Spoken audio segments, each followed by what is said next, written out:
Hello everyone, welcome you all to GS exams cracker. तो आज की इस क्लास में हम करेंगे, देखो, आरआरबी आरपीएफ का जो एग्ज़ाम हुआ है एसआई का 2024 में, उसके टॉप 25 जी के जीएस के क्वेश्चंस का कंप्लीट और डिटेल्ड सॉल्यूशन करेंगे। तो जो भी स्टूडेंट एसएससी या फिर आरआरबी एनटीपीसी और जो अभी एग्ज़ाम आने वाला है कांस्टेबल का, आरपीएफ का, तो उनमें से किसी भी एग्ज़ाम की प्रिपरेशन कर रहे हैं या फिर किसी दूसरे एग्ज़ाम की जहाँ पे जी के जीएस पूछी जाएगी, तो उन सभी के लिए ये क्लास मोस्ट इम्पोर्टेंट रहेगी। और भाई देखिए, इसके अलावा इसकी ये पहली क्लास है, और इसके अलावा मैंने एसएससी सीजीएल, सीएचएसएल और एमटीएस का जो पेपर हुआ है 2024 में, सबका सॉल्यूशन डाल दिया है शिफ्ट वाइज, आप उन्हें देख सकते हैं। और देखिए भाई, आप जितनी प्रैक्टिस करेंगे पीवाईक्यू की, उतना आपका स्कोर इम्प्रूव होगा। और हम सारी चीज़ें क्लास में ही याद करेंगे, घर के लिए कुछ नहीं छोड़ेंगे। और जो हमारी इस क्लास का जो फॉर्मेट होगा वो हिंदी इंग्लिश दोनों में रहेगा भाई, ठीक है। और ये इंपॉर्टेंट रहेगा आरआरबी एनटीपीसी एसएससी जो अपकमिंग एग्ज़ाम है 2025 के लिए। और देखिए, अगर आपने चैनल को सब्सक्राइब नहीं किया है तो चैनल को सब्सक्राइब कर लें, ताकि जो आने वाली क्लासेस हैं उनका नोटिफिकेशन आपको मिल जाए, ठीक है भाई। और अपने दोस्तों के साथ शेयर करिए, इस सीरीज़ से उन्हें भी काफ़ी फ़ायदा होगा। और ख़ुद आप अच्छे से देखिए, और एक दो बार सीरीज़ को देखेंगे तो आपको सारी चीज़ें याद हो जाएंगी। हिंदी इंग्लिश दोनों में रहेगा ये सेशन, तो हिंदी वालों को कोई दिक्कत नहीं आएगी। तो चलिए स्टार्ट करते हैं अपना पहला क्वेश्चन। तो अपना पहला क्वेश्चन देख लेते हैं। देखो भाई, who among the following was the founder of Indian Space Research Organisation. तो इसरो, इसकी जो शॉर्ट फॉर्म है इस इंडियन स्पेस रिसर्च ऑर्गेनाइजेशन की, वो इसरो है।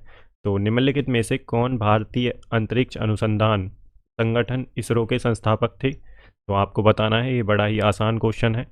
तो इसके जो संस्थापक थे वो थे Vikram Sarabhai. Option A is the right answer. अब थोड़ा सा हम देखिए इसरो के बारे में जान लेते हैं, ये कब एस्टेब्लिश्ड हुआ था, ठीक है, और इसके कौन कौन से और सेंटर्स हैं। देखिए, इसरो को पहले Indian national committee for space research, तो इनको पार के नाम से जाना जाता था, जो गवर्नमेंट ऑफ इंडिया ने सेटअप किया था 1962 में। तो इनको पार, जो इसरो से पहले जो ऑर्गेनाइजेशन था वो ये था इसका नाम। तो 1962 में गवर्नमेंट ने एस्टेब्लिश किया था। उसके बाद देखिए, doctor Vikram Sarabhai, ISRO was formed on 15 अगस्त 1969 में। तो इसरो को फॉर्म किया गया था 1969 में। अगर एग्ज़ाम में आ जाए तो यही आपको लगा के आना है, 1969 में 15 अगस्त में। एंड सुपरसीड इन कोस्पार, जो ये पहली एजेंसी थी ये वाली, इसको सुपरसीड कर दिया था इसरो ने, ठीक है। और ये आता है डिपार्टमेंट ऑफ स्पेस के अंडर। तो DOS का मतलब है डिपार्टमेंट ऑफ स्पेस के अंडर आता है इसरो। और कब आया था ये इसके अंडर, डिपार्टमेंट ऑफ स्पेस के अंडर, तो 1972 में। आपको दो चीज़ें याद रखनी है, एक तो ये कब एस्टेब्लिश हुआ था, तो इसरो कब बना था 1969 में, ठीक है। ये पहली वाली एजेंसी ज़्यादा इंपॉर्टेंट नहीं है, बट हाँ पूछ सकता है नेक्स्ट एग्जाम्स में, तो थोड़ा सा आपको आइडिया हो जाए, तो इसलिए मैंने आप बता दिया है आपको। इनकोस्पार जो इसरो से पहली जो एजेंसी थी वो ये थी, बाद में इसरो आया तो इसने सुपरसीड कर दिया इसको। और ये जो इसरो है डिपार्टमेंट ऑफ स्पेस के अंडर आता है, 1972 में इसको डिपार्टमेंट ऑफ स्पेस के अंडर लिया गया।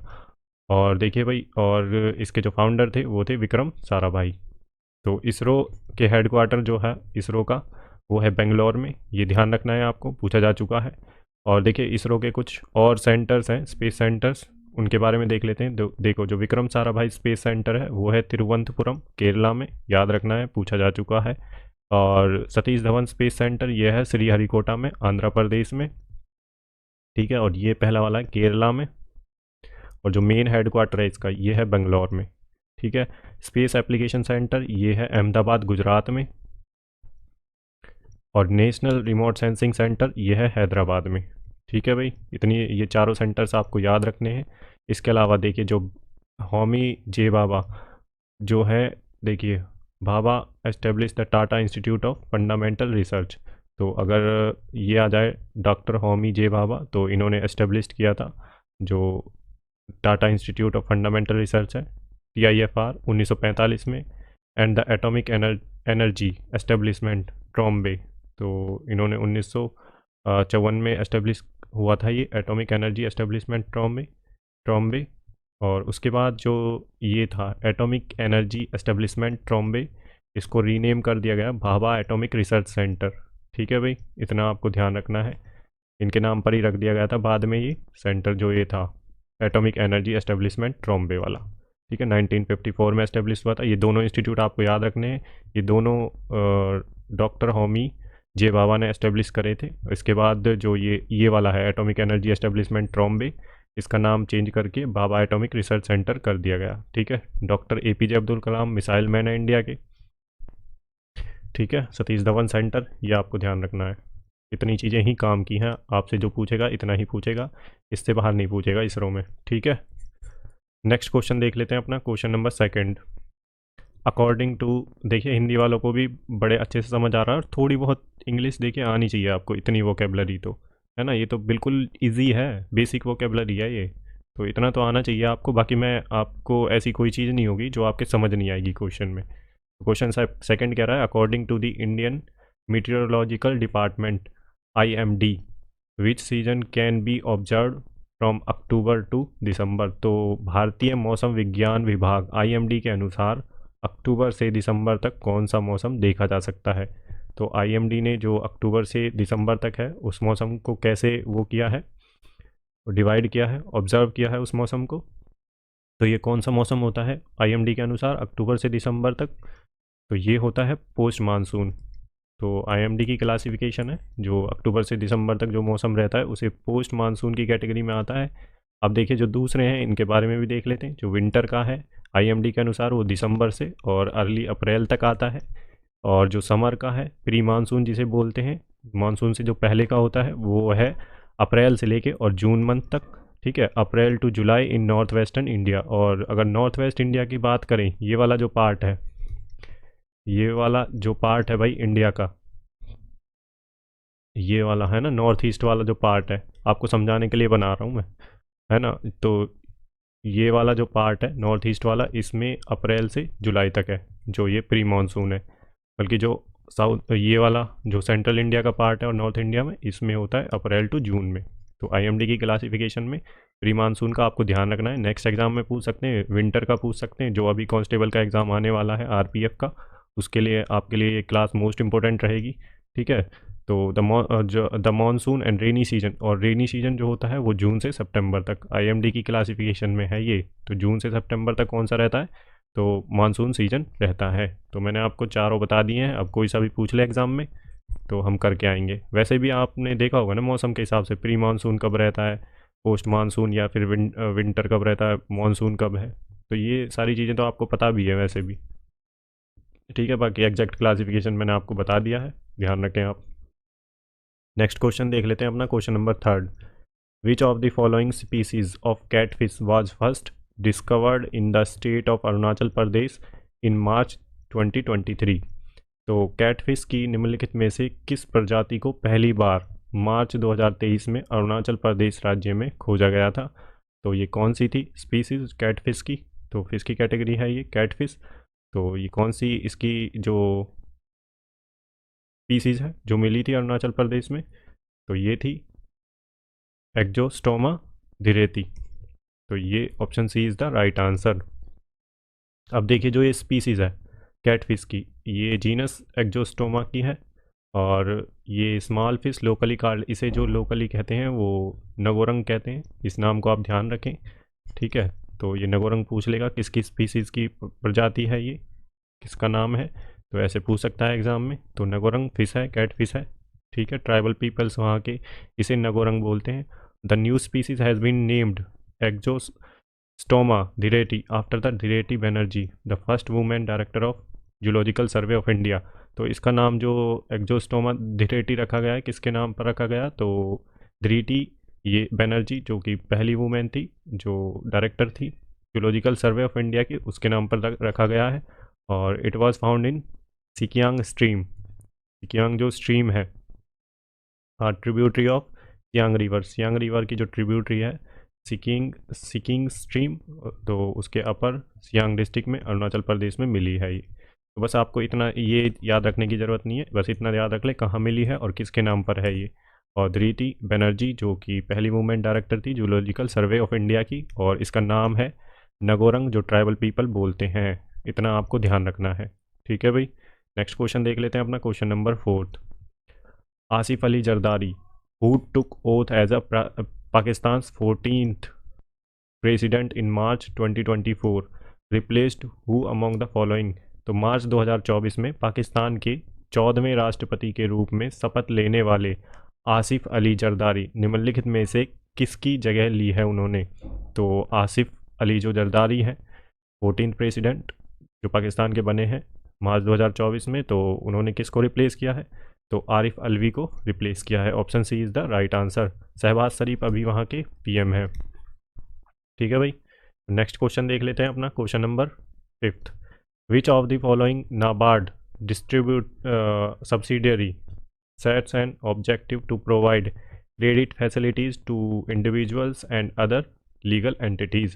तो निम्नलिखित में से कौन सी नाबार्ड की सहायक कंपनियां व्यक्तियों और अन्य कानूनी लोगों को क्रेडिट सुविधाएं प्रदान करने का उद्देश्य निर्धारित करती हैं। तो उनके बारे में बताना है, वो कौन सी जो सब्सिडियरी है नाबार्ड की जो क्रेडिट फैसिलिटीज़ प्रोवाइड करती हैं इंडिविजुअल्स को और जो अदर लीगल एंटिटीज़ हैं उन्हें। तो ये है, देखिए ऑप्शन फर्स्ट नाब समृद्धि। तो ये ऑप्शन फर्स्ट है नाब समृद्धि। तो अब इसके बारे में देख लेते हैं। देखो जो नाब समृद्धि है फाइनेंस लिमिटेड कंपनी है, इनकॉर्पोरेट कब करी गई थी, अंडर कंपनीज एक्ट 1956 के अंडर इनकॉर्पोरेट करी गई थी। और बनी कब थी ये, 17 फरवरी 1997 में 1997 में, under the name of agri business finance limited and registered as a non banking financial company की तरह रजिस्टर्ड है with Reserve Bank of India के साथ। And it predominantly business to business finance NBFC subsidiary. तो ये नाबार्ड की subsidiary है, इतना आपको ध्यान रखना है। और ये भी पूछ सकते हैं कब एस्टेब्लिश करी गई थी, तो 1997 में।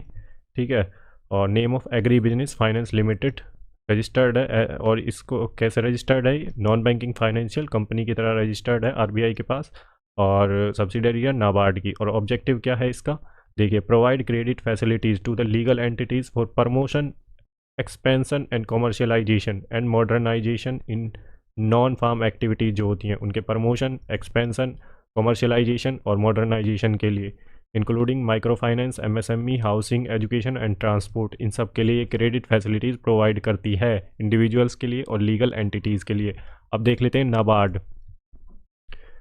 नाबार्ड एस्टेब्लिश किया गया था 1982 में। तो इतना आपको ध्यान रखना है, ये क्वेश्चन पूछा जा चुका है, इसका भी आपको ध्यान रखना है। ठीक है भाई, तो नेक्स्ट क्वेश्चन देख लेते हैं हम ना, question number 6। Which of the following data sources is used for estimating extreme poverty in India.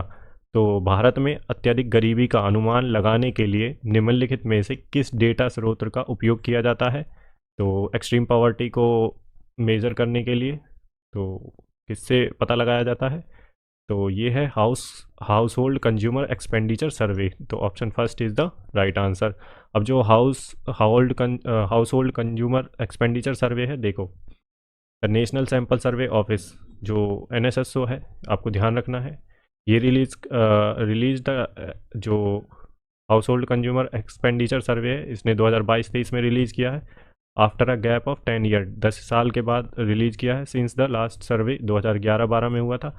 जो आपको ध्यान रखना है कि हाउस होल्ड कंज्यूमर एक्सपेंडिचर सर्वे इनडायरेक्टली पूछ सकता है, दूसरे एग्जाम में जो आने वाला कांस्टेबल का एग्जाम है आरपीएफ का, उसमें पूछ सकता है कि एनएसएसओ जो है किस रिपोर्ट को पब्लिश करता है, तो ये रिलीज़ करता है इस रिपोर्ट को, हाउस होल्ड कंज्यूमर एक्सपेंडिचर सर्वे को। ठीक है, और 2022-23 में आया था ये। और ऑब्जेक्टिव क्या है इसका, design to collect information on the consumption of goods and services by household. तो ये देखिए कलेक्ट करता है इन्फॉर्मेशंस को जो गुड्स एंड सर्विसेज का कंजम्पशन किया जाता है हाउस होल्ड के द्वारा। ठीक है, तो conducted by NSSO National sample survey Office under the Ministry of Statistics and Programme Implementation. तो ये एनएसएसओ किसके अंडर आता है, तो ये आता है, देखो किस मिनिस्ट्री के अंडर, तो Ministry of Statics and Programme Implementation के अंडर आता है, MOSPI के अंदर। हैज़ बीन कंडक्टिंग जो household consumer expenditure survey at regular interval. तो यही कंडक्ट करता है इसे एनएसएसओ ही। The data is useful for understanding the consumption and expenditure pattern. जो डेटा जो कलेक्ट किया जाता है उससे क्या अंडरस्टैंड कर सकते हैं, देखिए कितनी कंजम्पशन हो रही है, एक्सपेंडिचर कितना हो रहा है, पैटर्न है उसके जो, और स्टैंडर्ड ऑफ लिविंग कैसा है पीपल्स का, and well being of house hold. तो ये सब चीज़ें आपकी इससे मेजर करी जाती हैं। तो ये आपको ध्यान रखना है। NSA के अंडर आता है, नेशनल स्टेटिस्टिक्स जो ऑफिस है NSO, तो उसके अंडर आता है सेंट्रल स्टेटिक्स ऑफिस, और ये NSSO, तो ये दोनों इसी के अंडर आते हैं, NSO के अंडर, नेशनल स्टेटिस्टिक्स ऑफिस के अंडर, ऑर्गेनाइजेशन बोल सकते हैं या ऑफिस बोल सकते हैं, ठीक है। CSO और NSO इसी के अंडर आते हैं। और ये किसके अंडर आता है, तो ये मिनिस्ट्री ऑफ, देखो, Statics and Programme Implementation. 3-4 question है जो आपको याद रखने हैं। तो ये वाला जो सर्वे है, household consumer expenditure survey, तो NSSO इसे कंडक्ट करता है एवरी 10 ईयर में। 2022-23 में हुआ है ये वाला सर्वे जो हुआ है। और ये किस मिनिस्ट्री के अंदर आता है, तो ये मिनिस्ट्री के अंदर आता है, किसके अंडर, तो ये है, देखिए कौन सी मिनिस्ट्री है ये, Statics and Programme Implementation, Ministry of Statics and Programme Implementation, MOSPI के अंडर आता है, ठीक है भाई। तो इतनी चीज़ें आपको याद रखनी है इसके बारे में। ऑब्जेक्टिव क्या है इसका, देखो स्टैंडर्ड ऑफ लिविंग निकालना, पॉवर्टी कितनी है और कंजम्पशन एक्सपेंडिचर कितना है लोगों का, वो सब, ठीक है। नेक्स्ट क्वेश्चन देख लेते हैं अपना, question number 7, which of the following is not a symptom of Salmonella infection. तो निम्नलिखित में से कौन सा सल्मोनेला संक्रमण का लक्षण नहीं है, नोट पे ध्यान देना है। कई बार हम ऑप्शन पढ़ते टाइम नोट पे ध्यान ही नहीं देते हैं, तो अलर्ट रहना है नोट पे। तो इसमें देखिए जो सल्मोनेला है ये एक बैक्टीरियल डिजीज़ है। तो इसमें क्या होता है, तो इसमें देखिए फीवर भी होता है, डायरिया भी होता है, एब्डोमिनल क्रैम्प होता है, इंटेस्टाइन में दिक्कत हो जाती है इसमें, एब्डोमिनल जो एब्डोमिनल बैक्टीरिया उसकी वजह से, ठीक है। तो इसमें आई थिंक वोमिटिंग नहीं होती है इसमें, तो option A is the right answer. अब जो सल्मोनेला है, salmonella infection also known as salmonellosis, तो इसको सल्मोनेलोसिस भी बोलते हैं, और इज़ अ बैक्टीरियल डिजीज़ है ये इतना ध्यान रखना है। अफेक्ट्स द इंटेस्टाइन, और इंटेस्टाइन को अफेक्ट करता है, and caused by the Salmonella bacteria, Salmonella bacteria है। जैसे सल्मोनेला टाइफाइड में होता है, टाइफाइड में जो बैक्टीरिया होता है उसको सल्मोनेला टूफी बोलते हैं, वो इंटेस्टाइन को ही सल्मोनेला टूफी। तो ये क्या करता है, सल्मोनेला टाइफी, तो ये क्या करता है, इंटेस्टाइन को अफेक्ट करता है भाई, ठीक है, इन्फेक्शन हो जाता है इंटेस्टाइन में। तो which live in the intestines of humans, the people can get salmonella by eating. देखिए ये होता किसकी वजह से है, कंटेमिनेटेड फूड की वजह से, और जो वाटर होता है कंटेमिनेटेड उसे पीने की वजह से, दो चीज़ों की वजह से होता है ये जो इन्फेक्शन होता है ये, ठीक है। और ये बैक्टीरियल डिजीज़ है, आपको ध्यान रखना है, ठीक है। इतनी चीज़ें आपको ध्यान रखनी है। वोमिटिंग नहीं होती है, वैसे हो जाती हैं कभी कभी, बट पर्टिकुलरली ऐसे वोमिटिंग नहीं होती है। फीवर होता है इसमें, डायरिया होता है, और एब्डोमिनल क्रैम्प होते हैं, इंटेस्टाइनल डिजीज़ है ये, ठीक है भैया।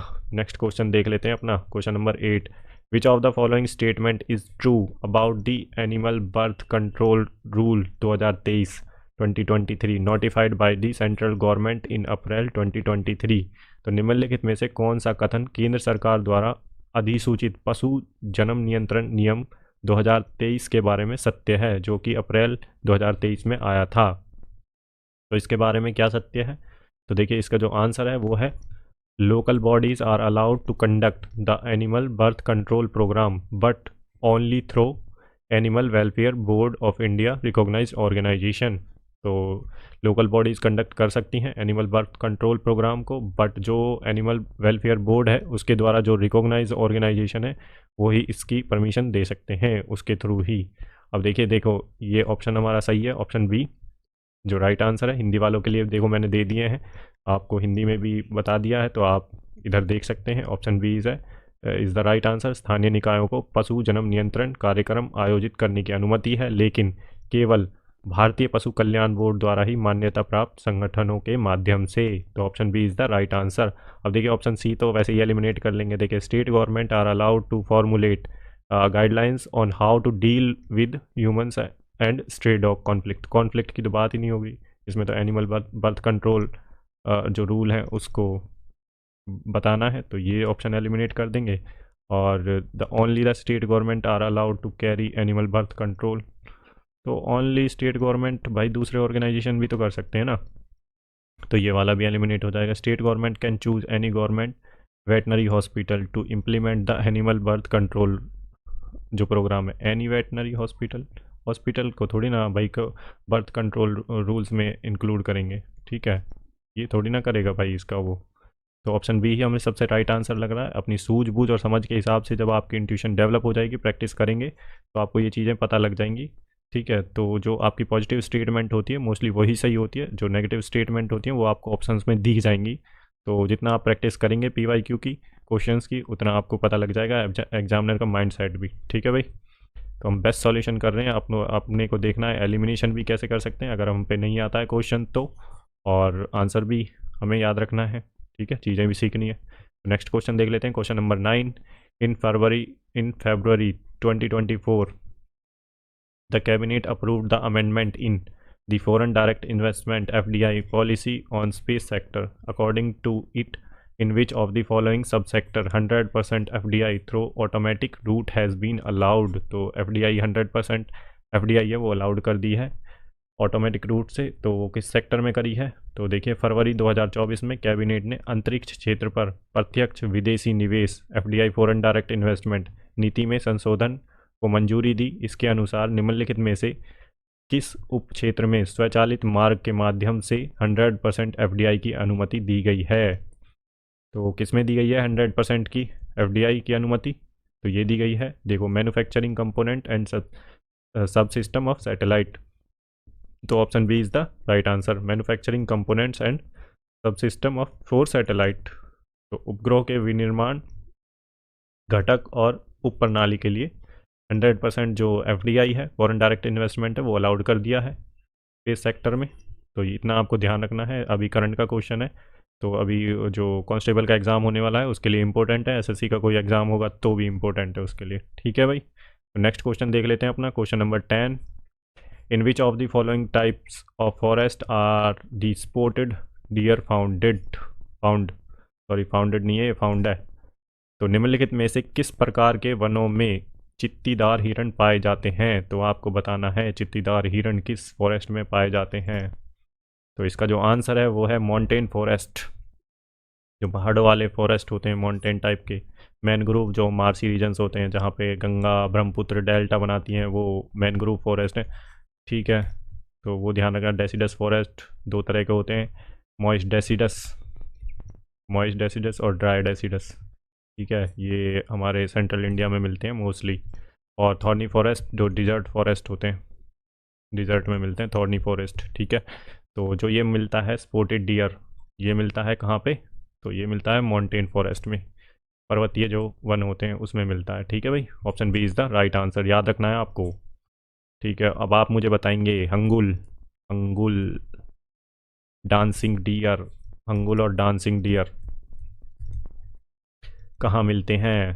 तो ये आपको कमेंट सेक्शन में ज़रूर लिखना है। पार्टिसिपेशन आप बढ़ाएं, कमेंट सेक्शन में आप टाइप करेंगे। ठीक है भाई, नेक्स्ट क्वेश्चन देख लेते हैं, question number 11। The provision of impeachment of president in the Indian constitution is borrowed from the constitution of. तो भारतीय संविधान में भारत राष्ट्रपति के महाभियोग का प्रावधान खालिस्तान, देखिए, जो भारतीय संविधान के में राष्ट्रपति के महाभियोग का प्रावधान संविधान के में कहाँ से लिया गया है? तो संविधान में किस संविधान से लिया गया है जो राष्ट्रपति का इम्पीचमेंट है वो? तो वो लिया गया है यूनाइटेड स्टेट ऑफ अमेरिका। ठीक है भाई, तो इतना आपको ध्यान रखना है, यूनाइटेड स्टेट ऑफ अमेरिका से लिया गया है इम्पीचमेंट ऑफ प्रेसिडेंट। तो इम्पीचमेंट जो होती है प्रेसिडेंट की, तो वो किस आर्टिकल में है? प्रेसिडेंट की जो इम्पीचमेंट होती है वो है आर्टिकल 61। ठीक है भाई, और USA से और हमने क्या लिए हैं? Fundamental rights, independent of judiciary.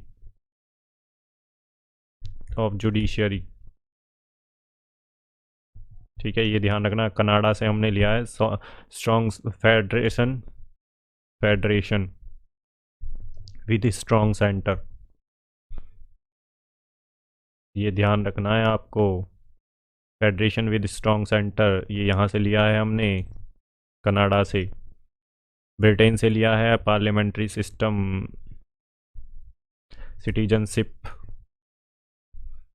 Citizenship हमने यहीं से लिया है। ठीक है भाई, और रूल ऑफ लॉ, तो ये हमने ब्रिटेन से लिया है कॉन्स्टिट्यूशन के, जो ब्रिटेन का कॉन्स्टिट्यूशन है कनाडा से।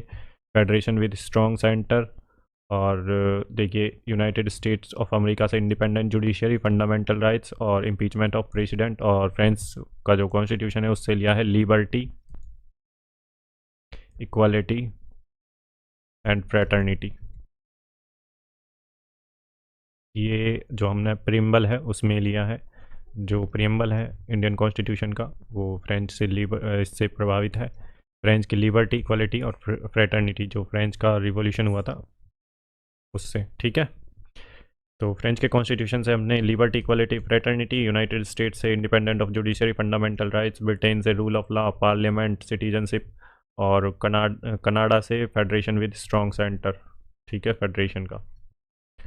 नेक्स्ट क्वेश्चन देख लेते हैं अपना, क्वेश्चन नंबर 12। तो इम्पीचमेंट ऑफ प्रेसिडेंट दे रखा है, देखो India is covered under article 61। तो 61 में है जो इम्पीचमेंट है, भारत के राष्ट्रपति का महाभियोग भारत के संविधान के अनुच्छेद 61 में शामिल है हिंदी वालों के लिए। तो नेक्स्ट क्वेश्चन देख लेते हैं अपना, question number 12। Manu Bhaker and Sarabjot Singh, the first Indian shooting pair to win an Olympic medal in shooting at Paris 2024 defeated players of which country to win the bronze medal. तो पेरिस 2024 में शूटिंग में Olympic पदक जीतने वाली पहली भारतीय शूटिंग जोड़ी मनु भाकर और सरबजोत सिंह ने कांस्य पदक जीतने के लिए किस देश के खिलाड़ियों को हराया था। तो किन्हें डिफीट किया था इन्होंने, तो किस देश के खिलाड़ी थे वो, तो वो थे साउथ कोरिया के खिलाड़ी। इतना आपको ध्यान रखना है। 2024 के जो ओलंपिक्स हुए हैं, समर ओलंपिक्स थे, ये समर ओलंपिक्स थे जो कि हुए हैं पेरिस में। ठीक है, और जो ओलंपिक्स स्टार्ट हुए थे वो एथेंस से स्टार्ट हुए थे, ग्रीस से। ठीक है, 1896 से। ठीक है, और देखिए इंडिया ने पहली बार जो वो जीता था, गोल्ड जीता था। ठीक है, जो 1928 में एमस्टरडम में ओलंपिक्स में इंडिया ने पहला ओलंपिक गोल्ड मेडल जीता था हॉकी में। और 1952 में जो समर ओलंपिक हुए थे उसमें केडी यादव ने फर्स्ट इंडिविजुअल ओलंपिक मेडल जीता था। तो ये फ्री स्टाइल रेसलिंग में थे। आ सकता है ये क्वेश्चन, कई बार पूछा भी है, फ्री स्टाइल रेसलिंग।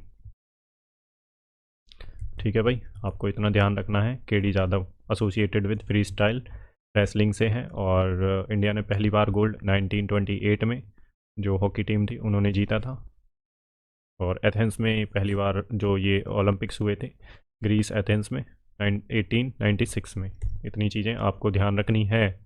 ठीक है भाई, और इस बार के जो 2024 के जो मेडल टैली थी उसमें यूएसए ने टॉप किया है। यूएसए ने सबसे ज़्यादा मेडल, उसके बाद चाइना एंड फिर जापान तीसरे नंबर पे, और इंडिया 71 नंबर पे है इंडिया। ठीक है भाई, इंडिया ने टोटल 6 मेडल जीते हैं, एक तो सिल्वर जीता है, बाकी जो ब्रॉन्ज मेडल हैं वो जीते हैं। ठीक है भाई, तो नेक्स्ट क्वेश्चन देख लेते हैं अपना, question number 13। Which of the following articles of the Indian Constitution states that all minorities, whether based on religion or language, shall have the right to establish and administer educational institutions of their choice। तो भारतीय संविधान के निम्नलिखित में से किस अनुच्छेद में कहा गया है कि धर्म या भाषा पर आधारित सभी अल्पसंख्यकों, माइनॉरिटीज़ को अपनी पसंद के शैक्षिक संस्थानों की स्थापना और प्रशासन का अधिकार होगा। तो किस आर्टिकल में है ये, तो आर्टिकल 30 से डील करता है। तो सभी माइनॉरिटीज़ को, जो रिलीजियस और लिंग्विस्टिक माइनॉरिटीज़ हैं, तो उन्हें अपने जो एडमिनिस्ट्रेड और एस्टेब्लिश करने का अधिकार है, एजुकेशन इंस्टीट्यूशन। तो आर्टिकल 30 में है। और अब दूसरे आर्टिकल्स के बारे में देख लेते हैं। देखो आर्टिकल 29 में any section of the citizens के किसी भी सेक्शन को रिजाइडिंग इन इंडियन टेरिटरी, जो इंडिया में रह रहे हैं, एनी पार्ट और इंडिया के किसी भी पार्ट में, they are of having an distinct language, script and culture of its own, shall have the right to conserve the same. तो उन्हें राइट है अपने लैंग्वेज, स्क्रिप्ट और कल्चर को बचा कर रखने का। ठीक है भाई, no citizen shall be denied admission into any educational institutions maintained by the state or receiving the aid out of the state fund on the ground only on religion, race, caste, language or any of them। ठीक है, तो इतना आपको ध्यान रखना है। तो article 29 के बारे में। और आर्टिकल 28 क्या कह रहा है, देखो, freedom as to attend religious instructions और religious worships in a certain educational institution, religion से एसोसिएटेड है ये। तो freedom as to attend religious instructions और religious worships in a certain educational institutions. तो आर्टिकल 28 एजुकेशन से रिलीजियस इंस्ट्रक्शंस से associated है कि रिलीजियस इंस्ट्रक्शंस अटेंड करनी है या नहीं करनी, ठीक है। तो आर्टिकल 31 देखिए, इसमें राइट टू प्रॉपर्टी था, तो इसे 44th जो कॉन्स्टिट्यूशन अमेंडमेंट एक्ट आया था 1978 का, उसमें इसे यहाँ से हटाकर, फंडामेंटल राइट्स से हटाकर, तो इसे लीगल राइट्स भी बोल सकते हैं, कॉन्स्टिट्यूशनल राइट्स भी बोल सकते हैं।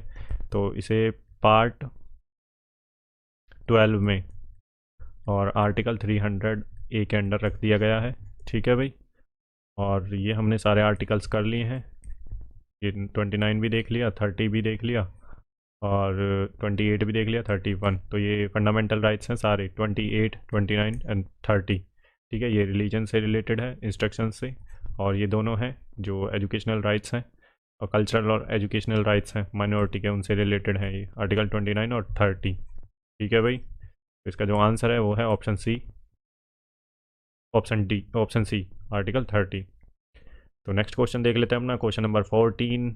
इक्थियोपिस बेदोमी is a worm-like amphibian that can swim, belong to which genus?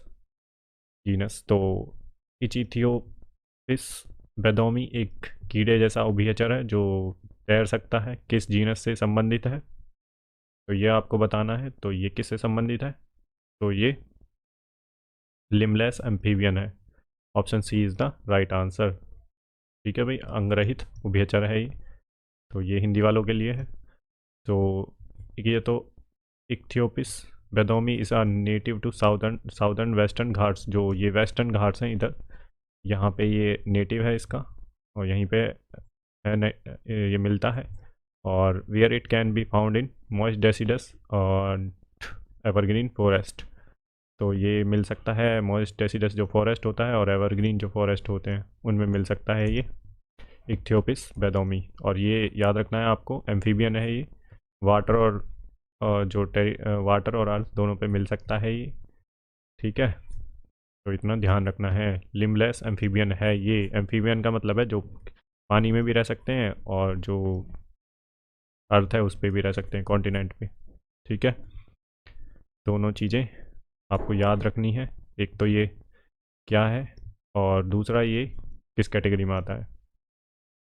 और एंडेमिक है, बेदोमी is native to southern western Ghats India, तो यहाँ पे ये साउदर्न वेस्टर्न घाट है यहाँ पे मिलता है, लेकिन ये मिल तो सकता है मॉइस्ट डेसिडस फॉरेस्ट में भी और एवरग्रीन फॉरेस्ट में भी।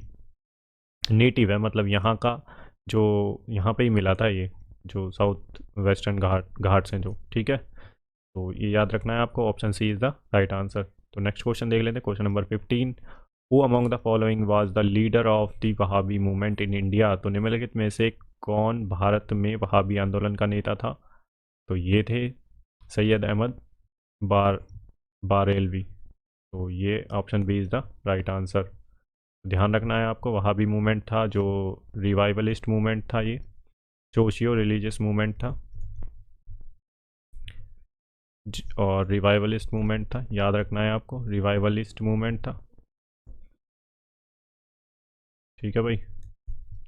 और ये 1820 के आसपास स्टार्ट हुआ था, इतना ध्यान रखना, 1820 में स्टार्ट हुआ था वहाबी मूवमेंट, और रिवाइवलिस्ट मूवमेंट था मुस्लिम्स का, तो ध्यान रखना है आपको। नेक्स्ट क्वेश्चन देख लेते हैं, question number 16। Is a kind of quantitative and qualitative process of change which can not be measured. परिवर्तन की एक प्रकार की मात्रात्मक और गुणात्मक प्रक्रिया है जिसे मापा नहीं जा सकता। तो किसे मापा नहीं जा सकता? इवोल्यूशन को मापा नहीं जा सकता भाई, बाकी ग्रोथ, डेवलपमेंट, प्रोग्रेस इसे मापा जा सकता है। तो option A is the right answer. Is a kind of evolution is a kind of quantitative and qualitative process, ठीक है, of change which can not be measured. तो इवोल्यूशन को मापा नहीं जा सकता, ग्रोथ पॉजिटिव रहती है, डेवलपमेंट नेगेटिव और पॉजिटिव दोनों हो सकता है, प्रोग्रेस को भी मेजर कर सकते हैं। तो इतना आपको ध्यान रखना है, इजी क्वेश्चन है ये। नेक्स्ट क्वेश्चन देख लेते हैं। Question number 17, which of the following statement is are true about Iltutmish. तो दहली सल्तनत में थे इल्तुतमिश, तो इनके बारे में पूछ रहा है इल्तुतमिश के संदर्भ में निम्नलिखित में से कौन सा कथन सत्य है। तो he was married to the daughter of Qutubuddin Aibak. तो ये स्टेटमेंट बिल्कुल सही है। कुतुबुद्दीन ऐबक के बाद जो उनका देखिए जो दहली सल्तनत थी वो 1206 से और 1290 तक रही थी, ठीक है। और पहले जो इसका शासक था वो था कुतुबुद्दीन ऐबक। मामलुक डायनेस्टी भी बोलते हैं इसे, मामलुक डायनेस्टी। तो इसका जो पहला रूलर था वो था कुतुबुद्दीन ऐबक। इसके बाद आराम शाह आया था, आराम शाह के बाद आया था इल्तुतमिश, ठीक है भाई। तो इल्तुतमिश ने इनकी बेटी से शादी की थी। He was married to the daughter of Qutubuddin Aibak, पहला सही है। He was the governor of Lahore, गलत है ये। He nominated his daughter as his successor. तो 1236 के आसपास उसके बाद रजिया सुल्तान थी जो, वो इनकी बेटी थी, तो वो इसकी सक्सेसर थी, ठीक है भाई। तो option D is the right answer, तो फर्स्ट एंड थर्ड। तो इसके बाद ध्यान रखना है आपको, दिल्ली सल्तनत का थोड़ा सा पढ़ लेना रूलर्स के बारे में, नहीं तो मैं लेक्चर लेके आ जाऊँगा एंशिएंट मेडिवल हिस्ट्री का, तो वहाँ से पढ़ लेना आप, ठीक है। नेक्स्ट क्वेश्चन देख लेते हैं। Question number 18, which of the following was the correct ascending order of administration units of Rashtrakuta dynasty. तो निम्नलिखित में से कौन सा राष्ट्रकूट वंश की प्रशासन इकाइयों का सही आरोही क्रम है। तो हमें असेंडिंग ऑर्डर में बनाना, बढ़ते हुए क्रम में, छोटे से फिर बड़ा, ठीक है। पहले छोटा, फिर उससे बड़ा, फिर उससे बड़ा। तो सबसे छोटा कौन सा था इसमें, भुक्ति, विश्यास, देन राष्ट्र। राष्ट्र सबसे बड़ा था, उससे छोटा विश्यास था, और विश्यास से छोटा भुक्ति था। तो option B is the right answer, ठीक है भाई। राष्ट्र सबसे बड़ा था, विषय उससे छोटा था, और विश्यास से छोटा भुक्ति था। तो ये राष्ट्रकूट डायनेस्टी का जो एडमिनिस्ट्रेशन था उसकी यूनिट्स थी, कैसे डिवाइडेड था। और राष्ट्रकूट जो डायनेस्टी थी उसका जो फाउंडर था वो था दंती दुर्गा, ठीक है भाई। और जो कृष्णा वन ने बनवाया था कौन सा, कैलाशनाथ टेम्पल, ठीक है भाई। ये ध्यान रखना है आपको, कृष्णा वन ने बनवाया था, जो कि राष्ट्रकूट डायनेस्टी से थे, एलोरा में जो है।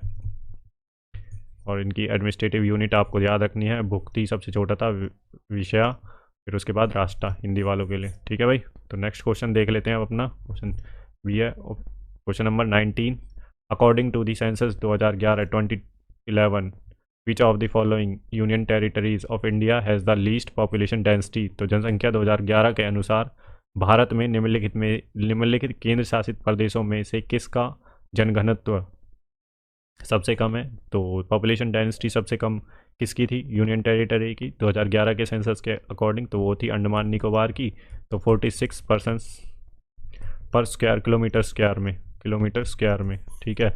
और सबसे हाईएस्ट डेंसिटी किसकी थी यूनियन टेरिटरी में से, तो वो थी दिल्ली की, 11,300 कुछ है भाई, ठीक है। कितना है वो एग्जैक्ट याद नहीं है, बट इसकी डेंसिटी 11,300 कुछ है, ध्यान रखना है आपको, ठीक है भाई। तो नेक्स्ट क्वेश्चन देख लेते हैं अपना question number 20, if you were to advise a state in India to start sesame cultivation as a rabi crop, ठीक है। सीसमे की कल्टीवेशन को रबी क्रॉप की तरह कल्टीवेट करते हैं, तो the state will be from which of the following region of India. यदि आप भारत के किसी राज्य की रबी की फसल के रूप में, किसी राज्य को रबी की फसल के रूप में तिल की खेती शुरू करने की सलाह दें, तो वह राज्य भारत के निम्नलिखित क्षेत्रों में से किस क्षेत्र में होगा। देखिए जो तिल की खेती होगी वो भाई उसके लिए टेम्परेचर थोड़ा हाई चाहिएगा। अब टेम्परेचर हाई तो रबी की क्रॉप तो सर्दियों में होती है भाई, अक्टूबर नवंबर से लेके, है ना। और मार्च अप्रैल में कटाई होती है इनकी। अब यहाँ पे तो ठंडा मौसम है, इसके लिए टेम्परेचर 25 से और 35 के बीच में चाहिए, मतलब थोड़ा हाई टेम्परेचर चाहिए, ये एग्जैक्ट नहीं है बट इतनी रेंज तो चाहिए इसको, है ना। थोड़ा हाई टेम्परेचर चाहिए जो ये तिल की खेती होती है जहाँ पर। अब भाई नॉर्थ इंडिया में रबी के टाइम में होगा नहीं, तो जो ये वाली फसल है तो फिर साउथ से स्टार्ट करेंगे, क्योंकि साउथ में इस टाइम पे थोड़ी गर्मी होती है, टेम्परेचर थोड़ा ज़्यादा ही रहता है, कम नहीं रहता है, ज़्यादा रहता है टेम्परेचर। तो option A is the right answer. तो आप ऐसे इस क्वेश्चन को निकाल सकते हैं अगर आपको इसके बारे में नहीं भी पता है, फिर भी आपको अगर थोड़ी सी नॉलेज है रबी खरीफ की फसलों के बारे में। देखिए जो रबी की क्रॉप्स हैं रबी की क्रॉप्स बोई जाती हैं उनके लिए टेम्परेचर कम चाहिए होता है, ठीक है। तो अक्टूबर नवंबर में बोई जाती हैं, या सितंबर अक्टूबर बोल सकते हैं आप। तो ये मार्च अप्रैल तक होती हैं, मार्च अप्रैल तक, ठीक है, इनकी कटाई होती है। वीट आपने देखा तो होगा, वीट, मस्टार्ड, ये सब इसकी फसलें हैं रबी की। और जो खरीफ की फसलें हैं, देखो खरीफ की फसलों के लिए टेम्परेचर थोड़ा ज़्यादा चाहिए, है ना। तो ये मानसून के सीज़न में, और वाटर भी ज़्यादा चाहिए, तो मानसून के सीज़न में ये बोई जाती हैं, मतलब कि जून जुलाई के आसपास, ठीक है। और इनकी कटाई होती है अक्टूबर नवंबर में, ठीक है। फिर उसके बाद रबी की क्रॉप आ जाती हैं। और जो जायद की होती हैं, जायद की फसलें जो होती हैं मई जून जुलाई के आसपास होती हैं ये। जैसे ककंबर आपने सुना होगा, खीरा जिसे हम बोलते हैं, वाटरमेलन, वाटरमेलन, तरबूज जिसे बोलते हैं, ठीक है भाई। तो ये तीनों के बारे में आपको पता होना चाहिए। तो ये खरीफ की फसलों में कौन से आते हैं, तो आप बताओ। राइस खरीफ की फसलों में आते हैं, वाटर ज़्यादा चाहिए होता है इसे, ठीक है। और जो ग्राउंड नट होता है, तो ये आपको चीज़ें याद रखनी है। देखो अगर आपको थोड़ी सी भी आइडिया है ना खरीफ रबी और जायद की फसलों के बारे में, तो इस क्वेश्चन को बड़े आसानी से आप निकाल ले जाओगे, क्योंकि साउथ इंडिया में इस टाइम पे थोड़ी गर्मी होती है, टेम्परेचर ज़्यादा होता है, इसको टेम्परेचर ज़्यादा चाहिए होता है, इसलिए ये साउथ इंडिया के स्टेट से स्टार्ट कर सकते हैं रबी के टाइम में। नेक्स्ट क्वेश्चन देख लेते हैं अपना, क्वेश्चन नंबर 21।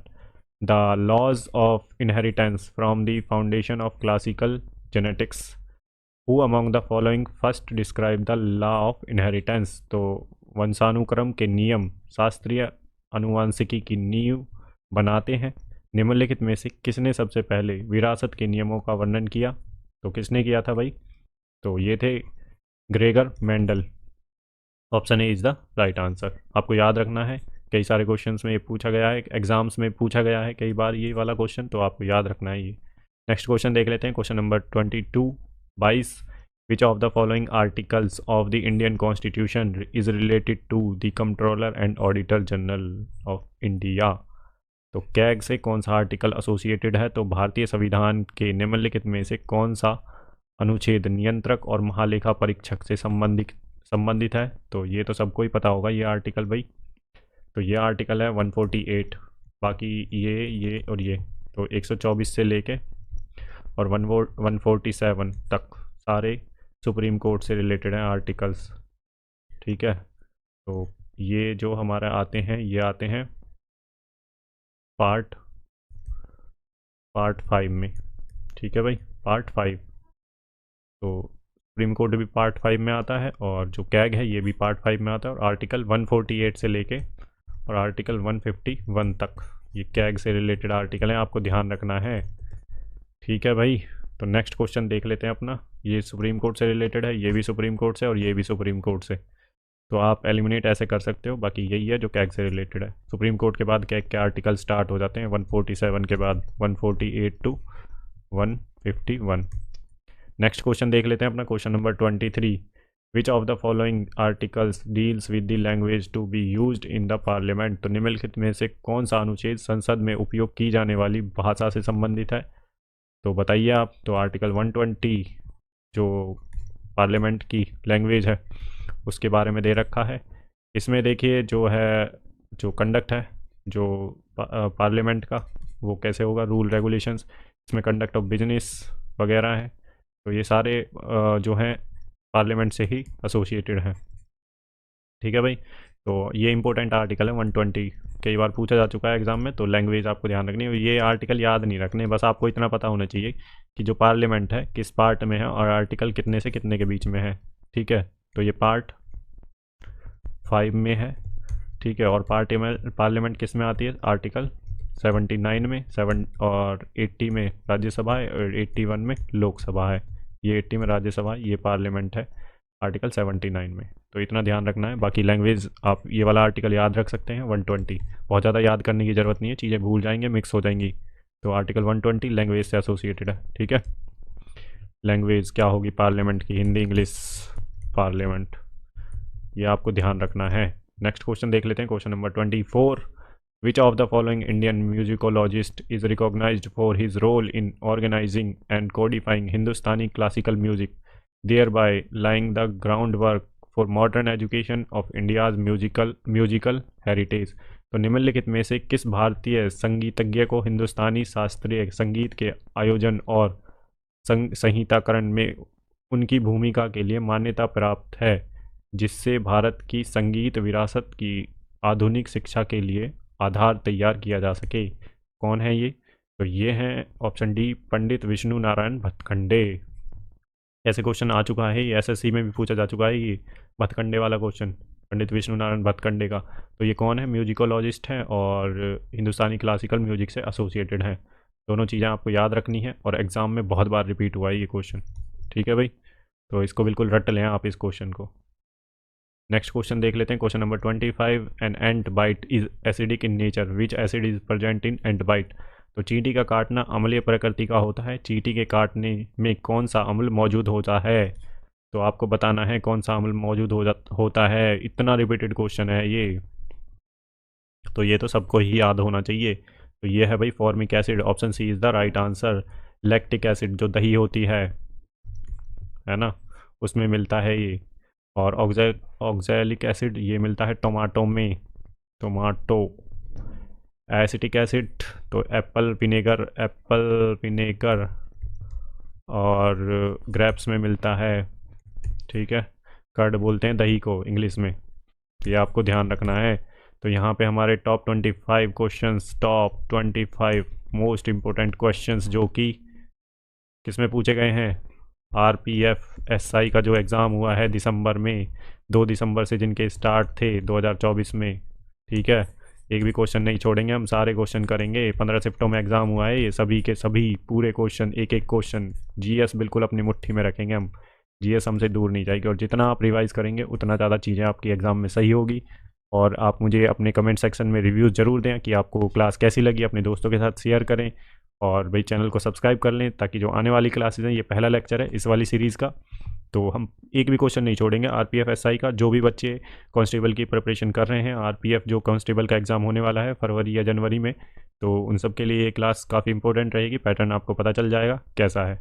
ठीक है भाई, तो चलिए मिलते हैं नेक्स्ट क्लास में, तब तक के लिए अपना ध्यान रखिए। गुड बाय, जय हिंद। और एसएससी की अगर कोई प्रिपरेशन कर रहा है तो वो सारी सीरीज़ मैंने डाल रखी है, चैनल पर अवेलेबल है, सब कुछ आपको अवेलेबल है। पीवाईक्यू तो हम एक भी नहीं छोड़ेंगे, पीवाईक्यू आपकी मुट्ठी में है, आपको कहीं और से पढ़ने की ज़रूरत ही नहीं है। एक पीवाईक्यू, एक क्वेश्चन में मैं 5 क्वेश्चन कराता हूँ, ये आपने देख भी लिया होगा। ठीक है भाई, तो चैनल को लाइक शेयर सब्सक्राइब करना बिल्कुल ना भूलें। मिलते हैं नेक्स्ट क्लास में, ध्यान रखिए भाई अपना। गुड बाय, जय हिंद।